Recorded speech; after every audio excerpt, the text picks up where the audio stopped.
The tunnel will be created with a large bore drill made of plastic to prevent sparking. The drill is charged, allowing dust to be cleared with minimal power input.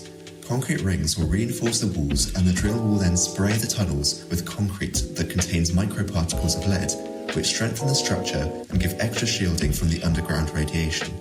At regular intervals of 10 kilometers, refuge zones will be carved into the tunnel wall during the drilling process by a secondary smaller drill. The tunnels will be 12.5 kilometers underground. The train walls will be constructed from aluminium, with interior walls that are fitted with aerogel and a lead lining of 0.75 centimeters, which will thermally insulate the train and provide shielding from the subterranean radiation on the planet. A crumple zone is situated on the front of the train and is designed so that, in the event of a crash, the jerk on the train is minimized. The train weighs 313,000 kilograms when empty. The train contains seats on rails which can either be folded up to allow passengers or folded down to provide room for cask storage. The train will be propelled by Intertrack, a type of passive magnetic levitation in which electromagnets in the floor of the train cause the train to levitate and accelerate along the track. The train is lifted by permanent neodymium magnets that are fixed to guideways beneath the train and are arranged in a hullback array, which allows levitation at relatively low speeds and cancel the field beside the track.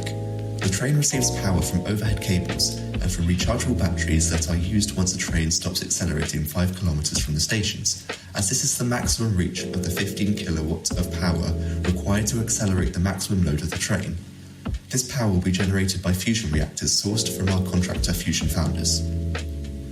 The arrival of the train is detected by motion sensors, and a motorized system attaches a docking port to the side of the train, allowing passengers to disembark on foot or magnetized robots to unload the casks.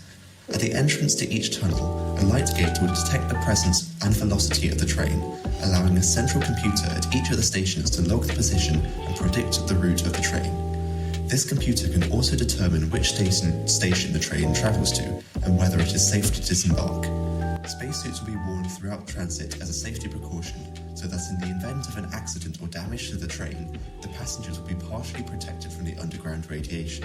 When an emergency stop is called, passengers on the train will access the safety gear stowed above their seats.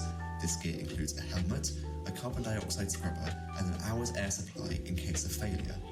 The train doors will open, and the passengers will disembark and make their way to one of the many refuge areas.